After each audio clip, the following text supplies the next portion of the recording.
Hello दोस्तों, आप सभी का स्वागत है हमारे चैनल शाश्वत सीजीपीएससी सीजी व्यापम में। देखिएगा, अभी हम करने वाले हैं आपके सीजीपीएससी का क्लास नंबर 8, है ना? कौन सा तो याद रखना है, क्लास नंबर 8 करने वाले हैं। इसके पहले मैंने 7 वीडियो पहले अपलोड कर दिया है, उन सभी को देखेंगे। और जिनको लास्ट टाइम में, है ना, मतलब कहने का मतलब ऐसा है जिनकी तैयारी लंबे समय से नहीं है और आखिरी के 2 महीने में करना चाहते हैं, तो अगर उनको समझ में नहीं आ रहा है कि कहाँ से पढ़ना है, तो उसे बुक लिस्ट से रिलेटेड वीडियो मैंने पहले, है ना, 1-2 दिन पहले क्या है अपलोड किया हुआ है, तो आप उसको भी देख सकते हैं। ठीक है? और देखिएगा, यहाँ पे जो आपका पहला प्रश्न है, ये यहाँ पे लिखा हुआ है छत्तीसगढ़ी मुहावरा। तो देखिए, आपका 2 पेपर होने हैं, है ना? प्रीलिम्स में 2 पेपर होने हैं। एक जीएस का होता है, जो 10 से लेके 12 बजे तक होता है, और उसके बाद 3 से 5 में जो होता है उसको सीसेट के नाम से हम लोग जानते हैं। ये जीएस में आपका इंडिया का जीएस आता है और यहाँ पे आपके सीजी का जीएस पूछा जाता है। ठीक है? तो इंडिया जीएस के अंतर्गत छत्तीसगढ़ के अंदर याद रखिएगा, इसके अंतर्गत, है ना? और यहाँ देखिए सीसेट, सीसेट में यहाँ पे आपको मैथ्स, रीडिंग और 15 नंबर के आसपास का हिंदी और 15 नंबर के आसपास का छत्तीसगढ़ी देखने को मिलता है। ठीक है, यहाँ छत्तीसगढ़ी लैंग्वेज। तो याद रखिएगा, ये इस तरीके के जो क्वेश्चन है वो यहाँ भी पूछे जा सकते हैं और यहाँ भी पूछे जा सकते हैं। छत्तीसगढ़ से रिलेटेड किसी भी तरीके के प्रश्न यहाँ भी आपसे पूछे जाएंगे और यहाँ भी आपके पूछे जा सकते हैं। बेसिकली यहाँ ज्यादातर क्या होता है, जनरल स्टडीज से संबंधित क्वेश्चन रहते हैं और यहाँ छत्तीसगढ़ी लैंग्वेज के जो व्याकरण है उससे संबंधित प्रश्न पूछा जाता है। ठीक है, वैसे ही मैंने आपका जब नोटिफिकेशन आया था या 2-3 दिन पहले, ठीक है, जब मैं सिलेबस के बारे में डिस्कस कर रहा था, तो वहाँ पर मैंने बताया था कि कौन सा सेक्शन यहाँ का जो है यहाँ पूछे जाने की संभावना है ना? तो मुश्किल से खाना, कहावत, मुहावरा इन्हीं सब चीज़ों को क्या किया जाता है, इन दोनों में मिलाकर पूछा जाता है। ठीक है, चलिए आगे बढ़ते हैं। देखिए, आपका पहला प्रश्न है, यहाँ आपसे पूछा गया कि छत्तीसगढ़ी मुहावरा, मुहावरा क्या है देखिए, करिया आचर भैंस बराबर का क्या अर्थ है, ये आपको बताने हैं। ये बेसिकली क्या है, मुहावरा है जो छत्तीसगढ़ी भाषा में है। इसको आप हिंदी में कैसे कहते हैं, तो काला अक्षर भैंस बराबर। अच्छा, काला अक्षर भैंस बराबर किसका होता है? सबसे पहले तो जो लिखा हुआ चिन्ह होता है वो क्या होता है, अक्षर होता है। ठीक है, मान लीजिए हिंदी में कुछ लिखा हुआ है, वो अक्षर है। उस अक्षर को आप किसी व्यक्ति को देते हैं और पूछते हैं कि ये क्या लिखा है। अगर वो उसको बताने में सक्षम है, ठीक है, अगर वो उसको बताने में सक्षम है तो वो साक्षर कहलाता है। अगर वो उसको बताने में क्या है तो असक्षम है, तो उसको असाक्षर कहते हैं। और असाक्षर को छत्तीसगढ़ी में क्या, तो अनपढ़ या अपर कहा जाता है। ठीक है, तो इस प्रश्न का सही उत्तर होगा ऑप्शन सी, अपर या अनपढ़। ठीक, चलिए आगे बढ़ते हैं। ये आपका अगला प्रश्न है। देखिए, यहाँ पर आपको क्या करने हैं, 2 सूची दी हुई है। एक सूची में औद्योगिक विकास केंद्र, औद्योगिक क्षेत्र के बारे में दिया गया है और दूसरा आपको जिला है। दोनों को आपको क्या, तो सही सुलमित करने हैं, है ना? तो देखिएगा, सिलतरा, ये सिलतरा जो औद्योगिक क्षेत्र है ये कहाँ है, तो याद रखिएगा, ये आपको देखने को मिलता है रायपुर जिले में, है ना? और सिलतरा जो है छत्तीसगढ़ का पहला और सबसे बड़ा औद्योगिक केंद्र है, ये भी आपको याद रखना है। उसके बाद है बोराई, ये कहाँ है, तो बोराई औद्योगिक क्षेत्र आपको दुर्ग जिले में देखने को मिलता है। उसके बाद है सिरगिट्टी, सिरगिट्टी औद्योगिक क्षेत्र कहाँ, तो बिलासपुर जिले में देखने को मिलता है। लारा, लारा औद्योगिक क्षेत्र कहाँ देखने को मिलता है, तो रायगढ़ में। ठीक है, इतनी चीजें क्लियर हुई, चलिए आगे बढ़ते हैं। देखिए, इस तरीके के प्रश्न आपसे पूछा जाता है और मैं उम्मीद करता हूँ ऐसा प्रश्न आपको अभी आने वाले पेपर में बिल्कुल देखने को मिलेगा। तो छत्तीसगढ़ की जो नदियां हैं, ठीक है, उनके निम्नलिखित समूहों में से लंबाई के अनुसार किस समूह में नदियों का आरोही क्रम बताना है। आरोही मतलब क्या, तो घटते क्रम बताने हमें, है ना? आरोही मतलब क्या, तो घटते क्रम। घटते क्रम कहने का मतलब जो जितना ज्यादा लंबा होगा उसको एक क्रम से शुरू से लेकर आखिरी तक बताने हैं। तो बेसिकली यहाँ पे आपको 5 ऑप्शन दिए हुए हैं, जैसा सीजीपीएससी में दिया जाता है। और यहाँ पे 4 नदी के बारे में बात की गई है, इंद्रावती, शिवनाथ, रिहंद और माठ। चलिए इसके बारे में मैं डिस्कस करता हूँ आपसे।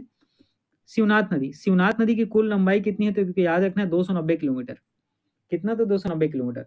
उसी प्रकार इंद्रावती नदी, इंद्रावती नदी की कुल लंबाई कितनी है, तो याद रखना है 264 किलोमीटर। कितनी, तो 264। इसके बाद है माण नदी, माण नदी की लंबाई कुल कितनी है, तो याद रखिएगा 155 किलोमीटर। और उसके बाद फिर आपका है रिहन नदी, रिहन नदी की कुल लंबाई कितनी है, तो 145 किलोमीटर। और इसी सीक्वेंस में आपको क्या, तो आरोही क्रम में आपको रखने हैं। पहले शिवनाथ, फिर इंद्रावती, फिर मान, फिर रिहन। तो यहाँ पर ऑप्शन भी आपका सही उत्तर हो जाएगा, है ना? यहाँ पर ऑप्शन भी आपका क्या, तो सही उत्तर हो जाएगा। इतनी चीजें क्लियर हुई, चलिए आगे बढ़ते हैं। देखिएगा, हाँ, ये आपका अगला प्रश्न है। ये जो है आपका अगला प्रश्न है, यहाँ भी 2 तालिका दी हुई, सूची 1 और सूची 2 के नाम से। एक में अभ्यारण्य है ना, एक में क्या है, आपके अभ्यारण्य के नाम दिए गए हैं सेंचुरीज के, और दूसरे में आपको किसके, जिले के, है ना, कौन से डिस्ट्रिक्ट से संबंधित है, या ऐसा कहें कौन सा अभ्यारण्य कौन ये जिले में, कौन या किस जिले में स्थित है, ये आपको बताने हैं। जैसे सेमर स्रोत, ठीक है, सिमरसोत कौन से जिले में है, तो याद रखना ये हो आपका कहाँ, तो बलरामपुर। बादलखोर कौन से जिले में है, तो आपको याद रखना है जसपुर में। गुमर्दा, ठीक है, गुमर्दा कौन से जिले में है, तो रायगढ़ में। वर्तमान में इसको आप मान लेंगे सारंगगढ़ में। ठीक, वर्तमान में कहाँ, तो याद रखना है आपको सारंगगढ़ में। और सीता नदी कौन से जिले में है, तो याद रखिएगा धमतरी में। ठीक, ऐसा प्रश्न आपके पेपर में पूछा जाता है, सीजीपीएससी का प्रीवियस ईयर का भी प्रश्न है ना, इसी तरीके से पूछा गया है, तो इस तरीके से आपको याद रखने हैं। चलिए आगे बढ़ते हैं। देखिएगा, ये आपका अगला प्रश्न है। यहाँ आपसे पूछा गया कि रायपुर में रतनपुर की कलचुरी शाखा के प्रथम शासक कौन है, आपको बताने हैं। देखिए, कलचुरियों की 2 शाखा स्थापित हुई छत्तीसगढ़ में, है ना। कलचुरी की क्या है, तो 2 शाखा वो स्थापित हुई कहाँ, तो छत्तीसगढ़ में। एक शाखा कहाँ, तो ये रतनपुर में हुई, और दूसरी शाखा कहाँ, तो याद रखिएगा रायपुर में। तो इसी रायपुर का जो, ठीक है, जो पहले शासक है उनका नाम बताने हैं। तो यहाँ पर उसका जो नाम है, ऑप्शन बी रामचंद्र देव आपका सही उत्तर होगा, है ना। ऑप्शन बी रामचंद्र देव क्या है, तो उसका सही उत्तर हो जाएगा। और याद रखिएगा, इन्हीं के पुत्र का नाम क्या था, तो ब्रह्मदेव। इन्हीं के पुत्र का नाम क्या था, तो ब्रह्मदेव। और ब्रह्मदेव के नाम पर ही रायपुर का नाम क्या रखा गया, रायपुर नगर रखा गया। और ब्रह्मदेव के नाम पर ही रायपुर का नाम क्या है, तो रखा गया है ना, रायपुर नगर रखा गया था। ठीक है, इतनी चीजें क्लियर हुई। और याद रखिएगा, और साथ ही ये प्रथम शासक का नाम यहाँ पे क्या है, रामचंद्र। और इसमें अंतिम शासक भी पूछा जाता है। ठीक है, अंतिम शासक भी पूछा जाता है। याद रखिएगा, जब आप किसी भी राजवंश को पढ़ेंगे तो उसके प्रथम शासक, संस्थापक और साथ ही अंतिम शासक याद रखना है। तो अंतिम शासक का नाम यहाँ है अमर सिंह देव। क्या नाम है अंतिम शासक का नाम, तो याद रखिएगा अमर सिंह देव। ठीक है, तो इतनी चीजें यहाँ पर आपको याद रखनी थी। ठीक है, चलिए आगे बढ़ते हैं। देखिएगा, ये आपका अगला प्रश्न है। ये जो है आपका अगला प्रश्न है, और यहाँ पूछा गया है आपसे कि कौन सी जोड़ी सुनियमित नहीं है, ये आपको बताने हैं। देखिए, एक तरफ जिला है, दूसरी तरफ खनिज है, और कौन सा उस जिले से संबंधित नहीं है आपको बताना। जैसे कोरिया जिला, कोरिया जिला कोयले के नाम से जाना जाता है, बिल्कुल सही है। रायपुर हीरा, ठीक है, रायपुर जो है हीरे के नाम से जाना जाता है, ये भी बिल्कुल सही है।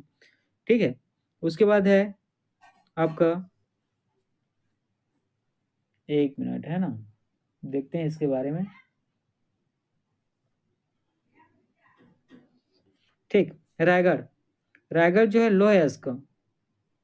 ठीक, सरगुजा, सरगुजा जो है सोना के नाम से जाना जाता है, बिल्कुल सही है। रायगढ़ लौह अयस्क के नाम से नहीं जाना जाता है। ठीक, लौह अयस्क के नाम से कौन सा क्षेत्र जाना जाता है, तो याद रखिएगा बस्तर।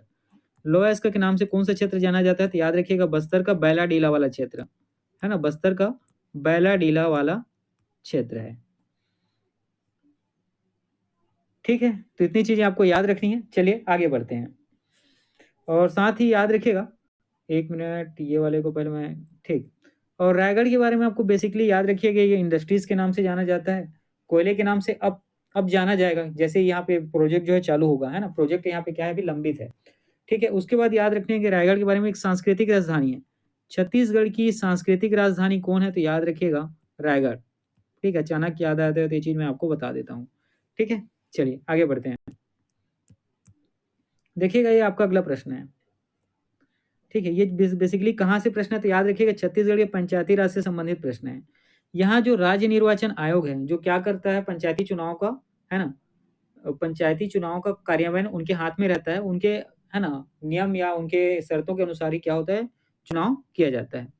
तो विगत चुनाव पत्रों में, है ना, जैसे मत पत्रों का रंग निर्धारित किया गया था, उन्हें सुलेमित करने हैं।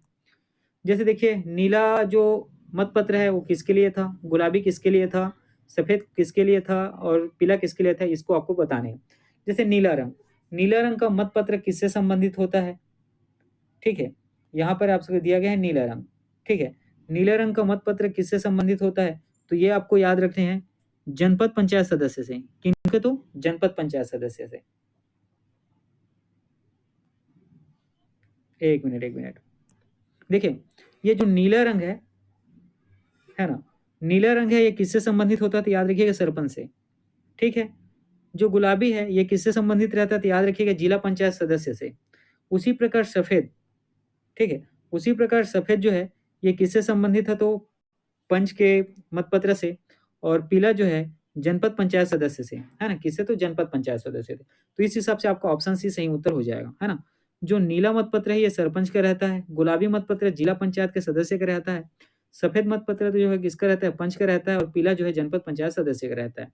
ठीक है, इतनी चीजें क्लियर हुई। चलिए आगे बढ़ते हैं। देखिएगा, ये आपका अगला प्रश्न है। यहाँ आपसे पूछा गया है कि रामगिरी की पहाड़ियां किस पर्वत श्रृंखला का भाग है, ये हमें बताने हैं। ए विंध्याचल, बी सतपुड़ा, सी मैकल, डी सह्याद्री, उपयुक्त में से कोई नहीं। तो रामगिरी की पहाड़ियां ऑप्शन ऑप्शन ए आपका सही उत्तर हो जाएगा, विंध्याचल। ठीक है, कौन सा? तो विंध्याचल, है ना। तो याद रखिएगा, रामगिरी की पहाड़ी किसका भाग है? तो विंध्याचल पर्वत श्रेणी का भाग है। विंध्याचल किस तरीके का पर्वत है? तो याद रखिएगा, पुरानी पर्वत है। साथ ही आपको क्या याद रखना है कि मोड़दार है। साथ ही किस प्रकार का है? तो मोड़दार है।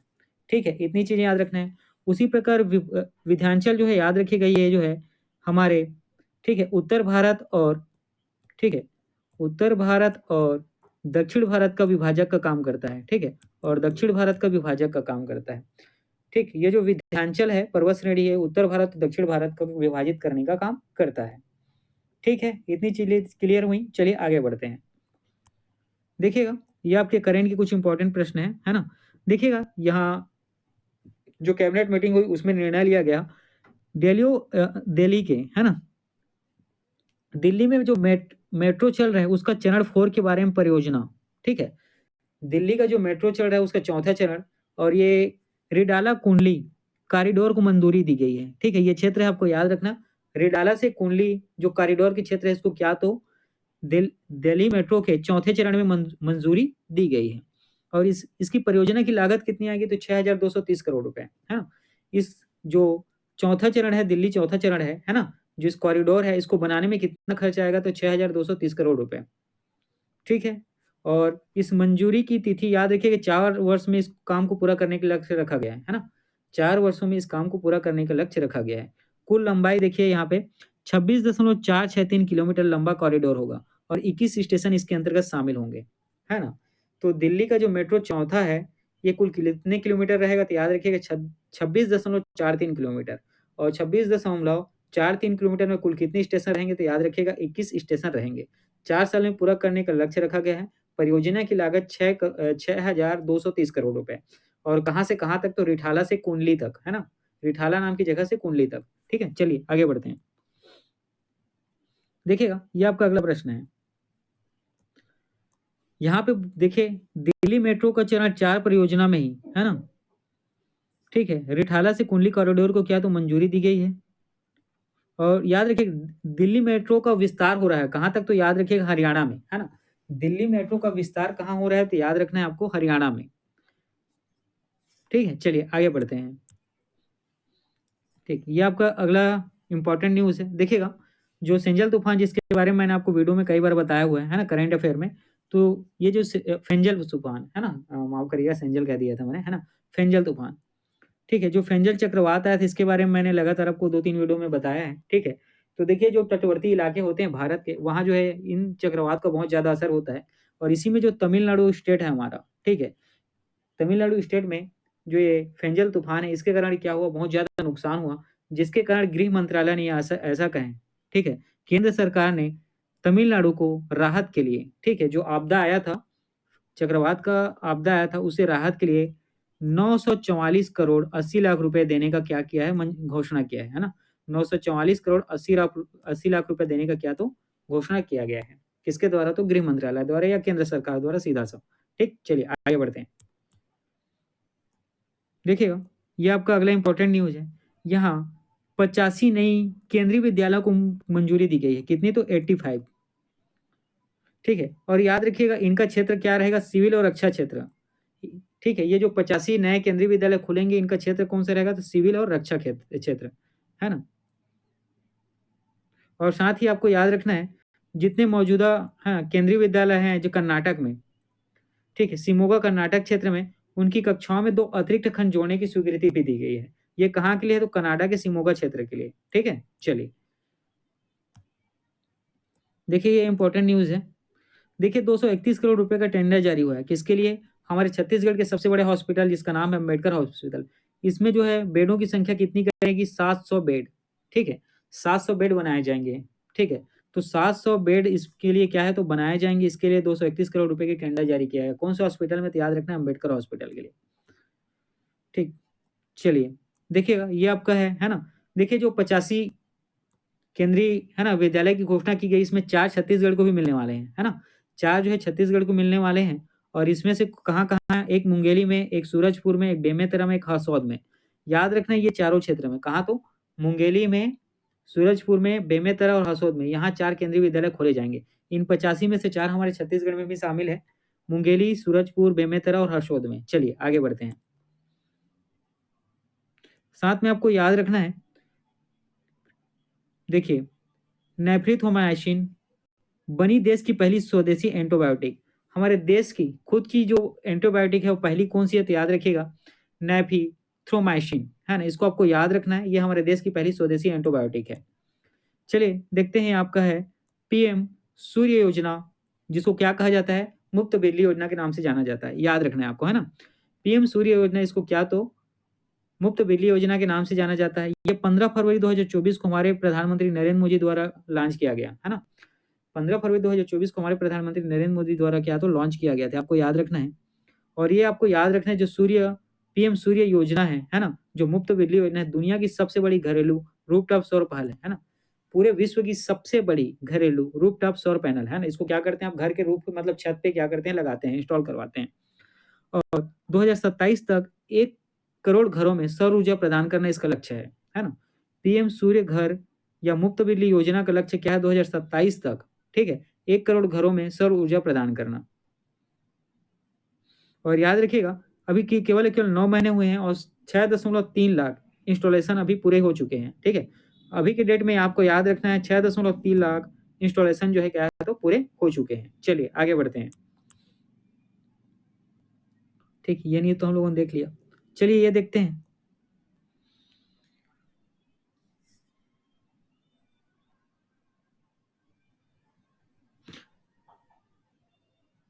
आपको ये चीज याद रखना है, यहाँ अहमदाबाद में बोचा सन्यासी अक्षर पुरुषोत्तम स्वामी नारायण संस्था बाप्स के स्वर्ण जयंती समारोह, ठीक है। तो आपको याद रखना है, अहमदाबाद में क्या तो बोचा सन्यासी अक्षर पुरुषोत्तम स्वामी नारायण संस्था बाप्स के स्वर्ण जयंती समारोह, ये कहाँ आयोजित किया जाता है? तो याद रखना है अहमदाबाद में।